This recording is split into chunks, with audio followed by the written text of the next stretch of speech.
আসসালামু আলাইকুম, আশা করি সকলে ভালো আছেন। আজকে আমি আলোচনা করব আয়কর ফাইল অডিট প্রসঙ্গে। বর্তমানে আয়কর বর্ষ হচ্ছে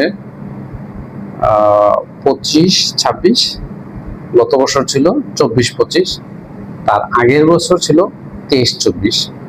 অর্থাৎ এখন রিসেন্ট বা যেই আয়কর ফাইল অডিট শনাক্ত করেছে প্রায় 15,000 ফাইল অডিটের আওতায় নিয়ে আসা হয়েছে। এবং এই অডিট প্রসিডিউরটা হচ্ছে অটোমেটিক্যালি একটা শনাক্ত করা হয়ে থাকে। অর্থাৎ কেউ যদি মনে করে যে আমার ফাইল ছোট এবং আমার অমুকের ফাইল বড়, আমার ফাইল অডিটে পড়বে না, এটা সম্পূর্ণ ভুল এবং ভ্রান্ত ধারণা। কেননা এটা অটোমেটিক বা স্বয়ংক্রিয় পদ্ধতিতে এই ফাইলগুলা, অডিট ফাইলগুলা নির্বাচিত হয়ে থাকে।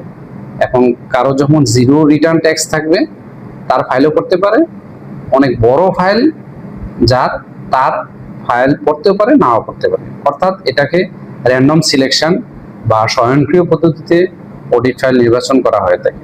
সুতরাং প্রত্যেকে যখন তার ফাইল ফিল আপ করবেন এবং এটা যাতে যথাযথ এবং যুক্তিসঙ্গত এবং মিথ্যা কোনো তথ্য দিয়ে ফাইল সাবমিট করা না হয়ে থাকে, এবং ভবিষ্যতে অডিট এড়াতে এই ধরনের কাজ থেকে বিরত থাকার জন্য সবাইকে আহ্বান করছি।